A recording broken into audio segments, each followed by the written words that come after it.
not the step, it is the steps, plural. You know how to work these steps, all the steps work together. It's important that you guys engage in this program and work this program. In the rooms, you'll hear, this is a program for people who need it. No, it's not. Program for who? People who own it. You've been lied to. You've been lied to. This is not a program for people who want it either. Because I know a lot of people who have wanted this program and they've wound up back in jail, back on the street, dead. Why? Because they might have wanted it, but they didn't have the tools and the knowledge to put it into action. There you go. Better put, they wanted it, but they didn't work it. So when you hear in the rooms of Alcoholics Anonymous, Narcotics Anonymous, this is a program for people who want it, it's not. It's a program for people who are willing to work it. These 12 steps are a vehicle. They are not the power to get you where you need to go. They're a vehicle to get you to the power. And I love that statement. It's not mine, by the way. The reason we do this class is twofold. First, it's for the graduate phase client so that he knows how to teach this program. Okay, graduate phase clients in this program, graduates of this program are getting ready to take on sponsees. You guys need to know how to teach this program. Okay? Secondly, and more important, is for the newcomer, just coming into this class. You may have been in the rooms for 20 years, but just coming into this class, you need to know how this program works so that you know how to work it. Okay? We run through all 12 steps so that you know what to expect out of this program and how to work this program. First thing we're going to do is I'm going to give you a study guide of 8 points that you are going to use on every step in this program. Okay? The 8 points are this. Number 1, anytime you're studying anything, you want to make sure you know the meanings to the words that are in what you are studying. So you want to define every word in every step, in the case of the steps. Second thing you want to do, if the definition to a word poses a question, make sure you answer that question. Okay, so answer any questions that come up. Third thing you want to make sure, do not pass anything up. Everything in this program has very profound meaning. Do not pass anything up. The fourth thing, do not change any words in the steps. The words are there for a specific reason. When you start defining these words and you start bringing them back, as the daily meditation says, you start bringing them back to the ancient language, is what it says in the daily text. You'll start getting very clear understanding of what these words mean. Gentlemen, the English language is the hardest language in the world to learn because it's a very confusing language. We have one word that has 2 different meanings. We have, many words that mean the same exact thing. It's a very difficult language to understand. If you take our English words and translate them back to the Greek, which is what they're talking about when they say ancient language, and then define that Greek word that we get our English word from, you'll get some real serious understanding of what those words mean. Nobody does this anymore. This is why we have politicians in Washington who want to give you their opinion of what the Constitution of the United States says. I don't care what your opinion is, tell me what it really says. Nobody wants to do that. Same thing with this program. I don't want somebody's opinion on what a word means. I want to know exactly what it means. And that's what you're going to be learning how to do. Next thing you want to do, the 5th study note. You want to recognize anything that visually stands out to you. Okay, recognize anything that stands out visually, and then answer the questions as to why. sixth thing you want to do. Do not eliminate any words in this program. Again, everything is there for a very specific reason. Seventh thing, recognize punctuation.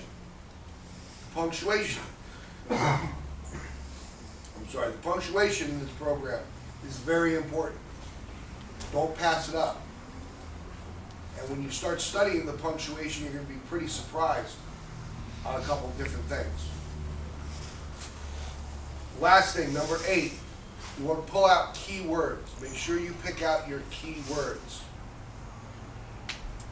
That's going to show you where the emphasis on the step is, or anything else you're studying. Everybody got those? Yes, sir. All right, awesome. We're going to start out with step 1. Step 1 says what, Ron? Step 1, admitting our powers over alcohol that our lives have become unmanageable. Awesome, thank you. Step 1 says, admitted we were powerless over alcohol. Our lives had become unmanageable. What is the first word in step 1? Not the step 1 that you see on the board where it says we, but from the original manuscript, which started out admitted. I just gave you the word. The first word's admitted. Can somebody give me a definition for admitted? Honest. Okay, honest? Just. Okay. Anything else? All right. If I go to a movie theater and I buy a movie ticket at the box office outside, and I walk in and give the girl at the rope my ticket, she tears it in half and she puts her half in the box and hands me my half and says, I'm being honest with you. I want you to trust the fact that you bought a ticket. You can go home now. Are you going to be happy? No. So obviously that's not the definition for the word. So what did it say on top of that ticket? Admit. Admit one. It said admit one on the top of that ticket. You're not happy because you didn't get into the movie, right? So admitted, admission, admittance is letting in. Okay, in this first step, what you're doing is you're letting in the truth of something. Okay? You're not haphazardly telling yourself, mentioning it, accepting the fact. No, it's letting it in. This is why it's so important to define words. What's the second word? We. Admitted we. Somebody give me a definition for we. We? A group of people? Okay. In Alcoholics Anonymous or Narcotics Anonymous, who are we talking about? Who is that group of people? Addicts? Just addicts? Addicts and alcoholics. Alcoholics. Okay, addicts and alcoholics. Just addicts and alcoholics? Who else would fit into that we? But it's got those vices like Gambling Anonymous or Readers Anonymous. Awesome. So we Sex can add addict, in the gamblers. We can add in people addicted to pornography, sex. My wife falls in there with shopping. Yes, there is Shopaholics Anonymous, by the way. Now that you've taken that small word we, and you went from a group of people, and now you expanded it because there are many groups of those people. Now you need to break it all the way back down again. Okay? All those groups, all those people, if you took all those groups and all the people in the groups, what would their greatest common denominator be? Obsessive nature. Obsessive nature. Perfect word. All the people in all those groups suffer from one thing. They all have an obsessive nature. Okay? For the alcoholic, one is too many because 1,000 is never enough. For the addict, one is too many because 1,000 is never enough. For the guy addicted to gambling, same thing. Sex, same thing. Pornography, same thing. Shopping, same thing. Okay? They all suffer from an obsessive nature. All right? So you got to make sure you break all these words down. All right? What is the third word? Work. So let me give you a definition for work.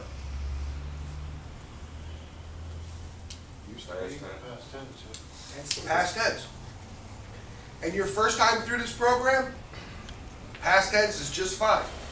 But when you really start defining these words, and you take that word back to the Greek, get a definition, you'd be pretty amazed at what you find. Powerless. Give me a definition for powerless. Weak. Less power than. There you go. Powerless is one of those words, if you turn it around, it starts to define itself. If you turn powerless around, it says what? Less power. But it also poses a question, does it not? If the definition for powerless is a lesser power, it poses a question, to me at least. If I'm a lesser power than something else, is there more than one power? If there's more than one power, how many powers are there? If there's more than one power, what are they? Where do we find that? If you go back to the big book that the big book came out of, it teaches of three main powers. The first of the three main powers it teaches us in the big book that the big book came out of, in the Greek, the first word is kratos. Kratos power. Kratos. Proper spelling of Kratos is K-R-A-T-O-S. Kratos. K-R-A-T-O-S. That kratos power is our human power. It's the power that we possess. It's the power you use to get up out of bed this morning, to walk, to breathe, to listen. The second power it teaches us in Scripture is exousia power. Okay. Exousia. Proper spelling of exousia is E-X-C-U-S-I-A. Exousia. E-X-C-U-S-I-A. That exousia power is the power of the angelic hosts. Okay? If you're somebody who studies Scripture, that would be Satan included, because he's an angel. The third power it teaches us in Scripture is the Greek word we get our word dynamite from. It's the word dunamis. Dunamis. Proper spelling of dunamis is D-U-N-I-M-U-S. Dunamis. D-U-N-I-M-U-S. Dunamis. Now, you may say, you know what, there's no reason I really need to know that. Well, quite the contrary. If you do not answer those questions in step one, that powerless asks, there's no way you're going to get through step two in this program. It will be totally impossible to understand what's going on in step two if you don't do that work in step one, especially on that word powerless. Remember, gentlemen, this is a program for people who are willing to work it. This is what you have to do to work it. Okay? I want to explain powerless to you because somebody said weaker than. And powerless is not weaker than, it is a lesser power than. Who knows how to, how many people in here know how to paint pictures? How many people in here know how to paint a mental picture? Who in here does not know how to paint a mental picture? Okay. We're going to go through a little test. We're going to make sure you all know how to paint the mental picture. You ready? I want you to close your eyes. I want you to picture a big field going up a hill.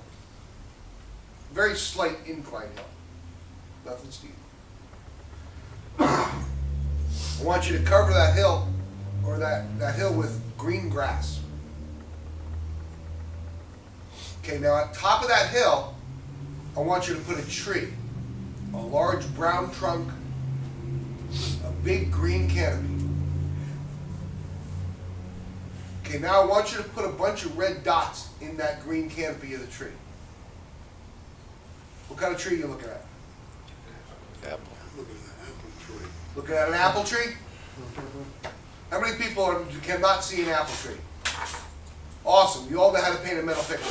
All right, we're gonna paint a mental picture. And I want you to title your picture, Powerless. Okay? I want you to paint a picture of a peninsula. Who knows what a peninsula is? What is it? Piece of land surrounded by three sides of water. Awesome, a body of land surrounded by three sides of water. All right, now do me a favor, erase that picture of Florida that you just painted. Because we ain't using that one. This is going to be a much smaller peninsula. Up in, let's say, the state of Maine. Okay? Where the topography is a little bit different than sea level flatlands of Florida. Your peninsula is going to be about 30 yards long, about 60 yards long, about 30 yards wide. Got it? Now, the top of your peninsula is going to be about 100 foot above sea level. Walk over to the edge of your peninsula, look down, what do you see? Water? Rocks? Waves crashing up on the rocks? Alright, cool. Alright, who knows anything about heavy equipment? Alright. On your peninsula, I want you to put a picture. D3 bulldozer. I want you to put a picture of a D3 bulldozer on your peninsula. Or just put the bulldozer itself on there. Look up here, that's a D3 bulldozer.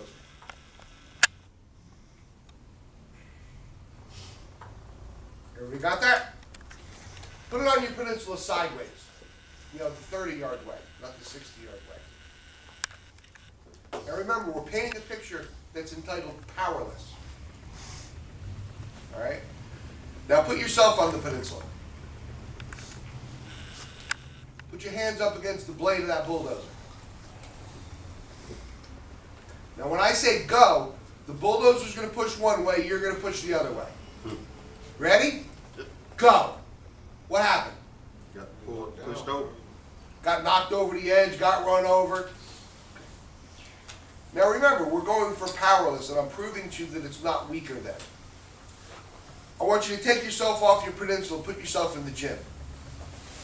I want you to get as strong as, no, I want you to get 3 times stronger than the strongest man in the world. Okay? 3 times stronger than the strongest man in the world. Now put yourself back on the peninsula. Damn, you guys looking buff. Alright, put your hands up against the blade of the bulldozer again. I'm going to say go. Ready? Go. What happened? Same thing.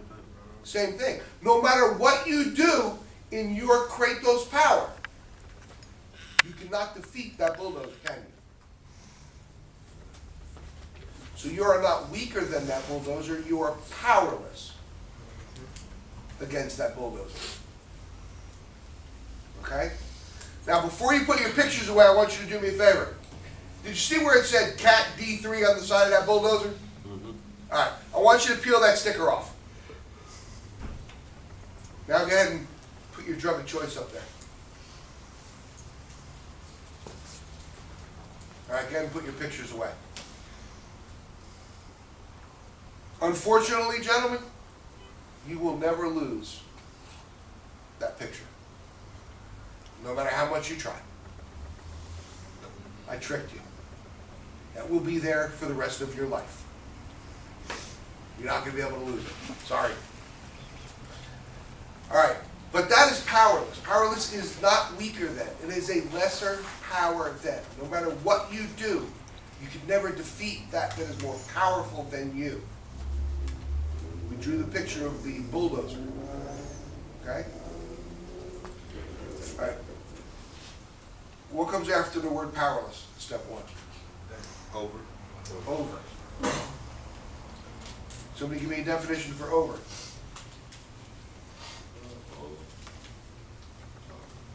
Above, on top of, greater than. Okay, we could use all of those. Again, bring it back to the Greek word and you get a little more understanding. Now, if you are really into studying these steps, you could even pull out mathematical equations. Really? How the heck am I supposed to do that? Well, I don't know. If you took a negative times a positive, what do you come up with? Negative. Negative. There's a mathematical equation in powerless over. Okay? How? If I am powerless over something, I'm really what? Under it. A negative times a positive equals a negative. So if you really want to dig deep enough, you'll find stuff like that in these steps. Not that that helps you, because the English is pretty clear. All right, but you can really dig if you wanted to.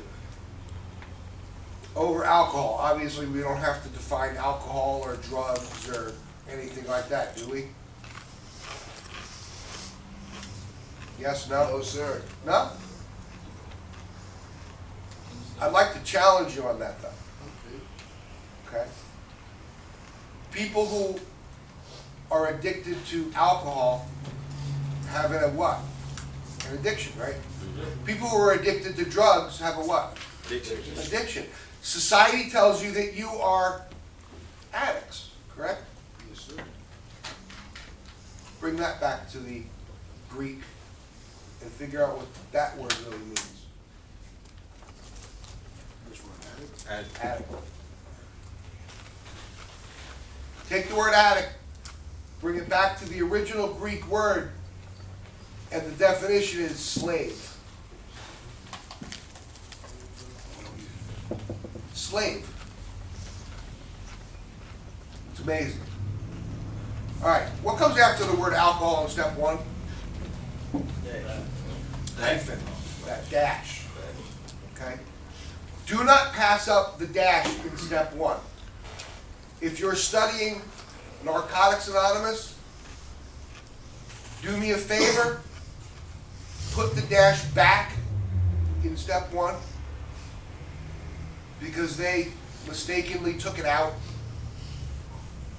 because they never studied the step thoroughly before rewriting it for NA.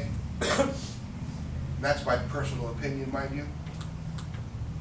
The dash in step one is the most important part of step one. The dash in step one is step one. If the dash in step one is step one and you remove the dash, you lose what? Step one. Step one. If step one is the beginning of this program and you remove the beginning, you can't what? Start. If you never start something, you'll never what? Finish. Congratulations. Put the dash back in step one. You can't take it out. It is step one. It is the work you're going to do in step one. Your first 15 days in a program, you should do this work on the dash in step one. It's the single thing that will hopefully keep you here long enough to get this program.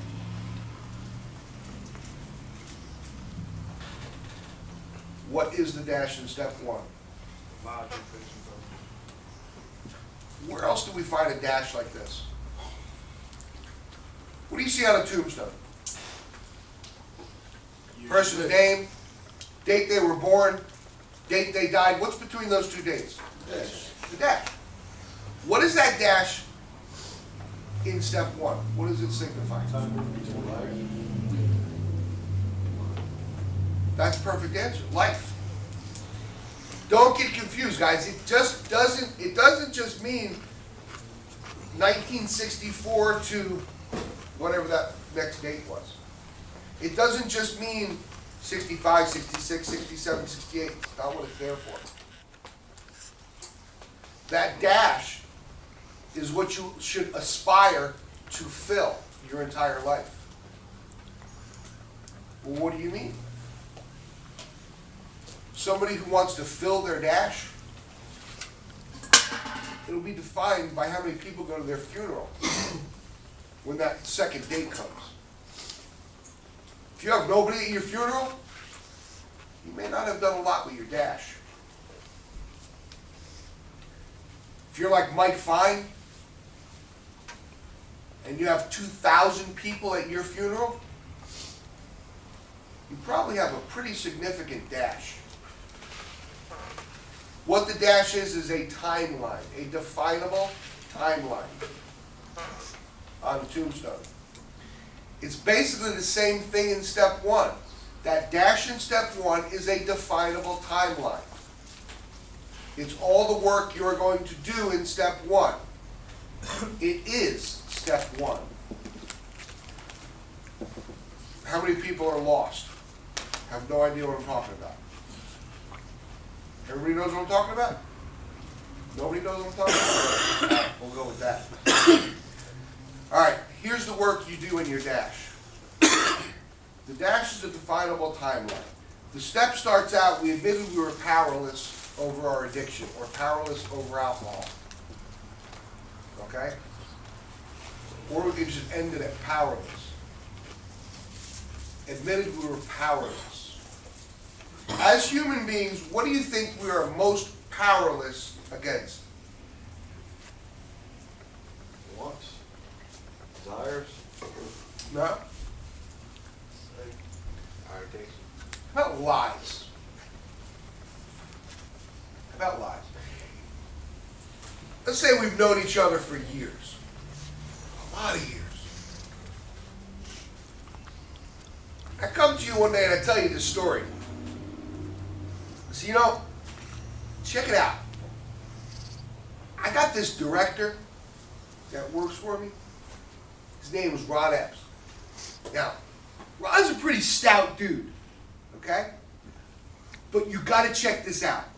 Take out your cell phone, walk up to Ron one day, and slap him in the face. Make sure you got your phone on video record, because it is the funniest thing in the world. You gotta try this. It's hilarious. He's a big dude, but if you slap him, he will fall on the ground. He curls up in a fetal position. He starts sucking his thumb and crying for his mommy. It is so hilarious. Man, I'm telling you, you're gonna get 1 million hits on this in the first week. You gotta check this out. Now, knowing me your whole life, and the fact that I've never lied to you, what are you gonna be inclined to do? Get the hell beat out of me. You're gonna be inclined to walk up to Ron and slap him in the face, right? What do you think's gonna happen? Good, get the hell beat out Fine, of you've me. been lied to.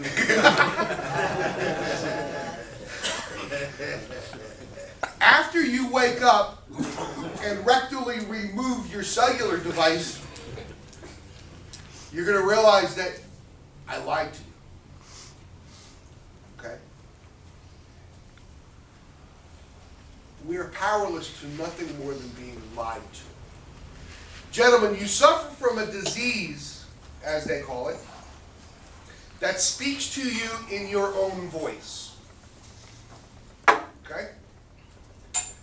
Your brain does not know the difference between you and what you call your addiction.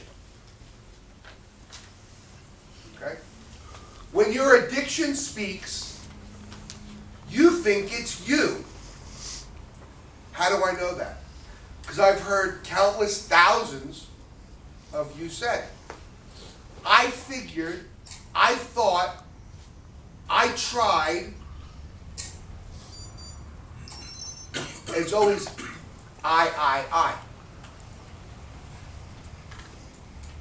You listen to your addiction and your brain thinks it's you speaking. Because you suffer from a disease, like I said, that speaks to you in your voice.